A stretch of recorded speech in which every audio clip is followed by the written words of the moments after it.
So whether or not you already landed your internship or you're just planning ahead, one of the biggest parts of landing an internship is the prospect of getting the much coveted return offer. Heading into the next school year with a return offer means you don't have to go through another recruiting cycle if you don't want to, but it also gives you leverage if you decide you want to shop around and try to get a better offer from another company. And after having had 3 internships and securing 3 return offers, this is what you need to know to secure the return offer for your next internship. Alright, so this part comes in before you even start your internship, which is to do your research ahead of time on the average return rate for your company. Now, if you've already committed to a company, then this probably isn't going to do much for you other than shining a light on your actual chances of getting a return offer. But if you're someone who's still trying to decide between a couple different companies, finding out which companies are notorious for not giving out return offers by doing your research can actually be a major piece in the puzzle of making your decision. Generally speaking, this isn't going to be anything official. Companies typically don't list these kinds of numbers in their job postings, but if you look online, at least for the bigger companies, there's typically a ton of anecdotes of people's own experiences,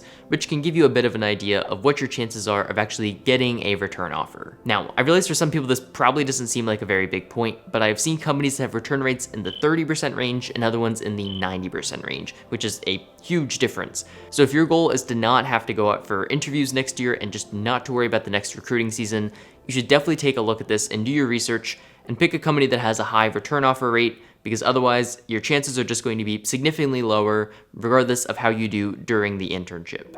Alright, so you'd probably think this one goes without saying, but I've seen it happen firsthand, which is where the internship becomes more of a fun social experience where you also happen to make money and the actual work you're supposed to be doing gets deprioritized. Now, to be clear, there's a reason why a lot of companies offer these fun experiences for their interns. They want them to want to come back and to enjoy their time.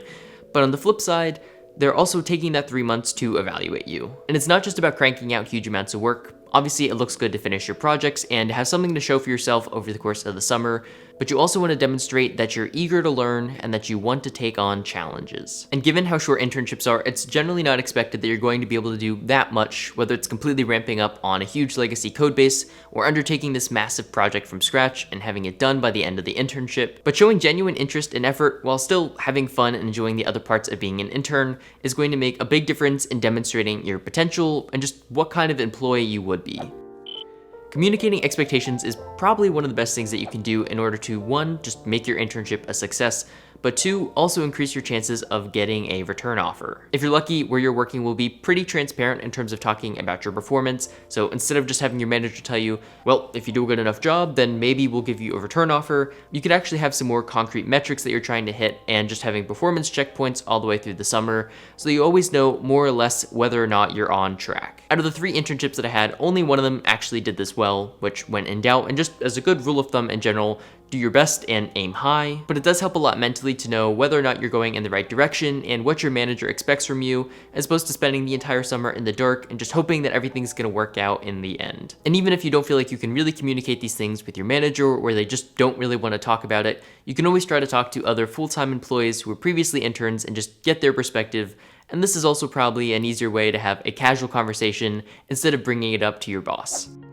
The last thing I want to talk about, which depending on your internship might be easier said than done, is to try to integrate yourself in with the team that might be your future coworkers. Now, I've had internships where the interns were kept in a completely separate room working on their own independent projects, which doesn't really give you much of a chance to integrate, but in other cases you'll get to work on the same stuff as the full-times and working in the same space as them, which gives you a lot more of a chance to see how you fit into that team dynamic. And this is also for you, because it's not just about the company deciding whether or not they're going to give you a return offer, it's also up to you to figure out, do I even like this company? Do I even like this team? And if I got a return offer, would I want to come back? And doing this also gives you more of a look into what it's actually like to work there, because as an intern, you might have fun events and special projects you get to work on, but what the full-times are doing is probably going to be representative of what you would be doing if you decided to return, assuming you got a return offer. And of course, make sure you ask lots of questions, not only technical, but also just about the culture of the team. This is something that I did as an intern and also as a new employee to help me integrate a lot faster, and just to kind of get the inside scoop on what it's actually like working on that team. Anyways, if you have any questions, leave them in the comments below, and if you haven't already, make sure you subscribe for more videos like this.